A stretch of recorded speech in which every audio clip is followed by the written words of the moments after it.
செங்கல்பட்டு மாவட்டம் மதுராந்தகம் அருகே உள்ள தேசிய நெடுஞ்சாலையில் கடும் போக்குவரத்து நெரிசல் ஏற்பட்டுள்ளது. அந்த பகுதியில் நடைபெறும் சாலை சீரமைப்பு பணிகளால் சுமார் 1 கிலோமீட்டர் தூரத்திற்கு வாகனங்கள் அணிவகுத்து நிற்கின்றன. இதனால் போக்குவரத்து நெரிசல் ஏற்பட்டுள்ளது. இது தொடர்பான கூடுதல் தகவல்களை நமது செய்தியாளர் சக்திவேல் வழங்கிட கேட்கலாம். சக்திவேல், வணக்கம். உங்க தகவல்களை சொல்லுங்க. நிச்சயமாக வணக்கம் ராதிகா. மதுராந்தகம் அருகே தேசிய நெடுஞ்சாலையில் சாலை புதுப்பிப்பு மற்றும் சீரமைப்பு காரணமாக கடும் போக்குவரத்து நெரிசல் ஏற்பட்டுள்ளது.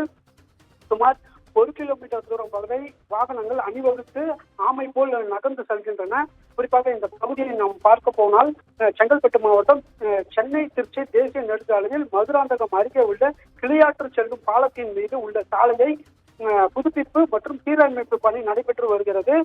தற்போது அந்த காட்சிகளையும் நம்மால் பார்க்க முடிகிறது. மதுராந்தகம் அருகே உள்ள தேசிய நெடுஞ்சாலையில் கடும் போக்குவரத்து நெரிசல் இதனால் ஏற்பட்டுள்ளது. சுமார் 1 கிலோமீட்டர் தூரத்திற்கு வாகனங்கள் ஆமை போல் நகர்ந்து செல்லக்கூடிய காட்சிகள் தெரிகிறது. நாள் ஒன்றுக்கு சுமார் லட்சக்கணக்கான வாகனங்கள் இந்த பிரதான சாலை வழியாகவே பயணித்து வருகின்றன.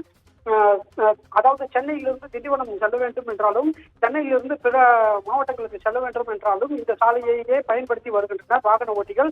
தற்போது அந்த சாலையை சீரமைப்பு பணிகள் நடைபெற்று வருவதால் இந்த போக்குவரத்து நெரிசலுக்கான காரணமாக தெரிய வருகிறது. குறிப்பாக இந்த போக்குவரத்து நெரிசலில் எந்த ஒரு பாதுகாப்புக்காக காவல்துறையினரும் பணியில் அமர்த்தப்படவில்லை என்பதே வாகன ஓட்டிகளின் குற்றச்சாட்டாக உள்ளது. ராஜிகா, உங்க தகவல்களுக்கு நன்றி சக்திவேல்.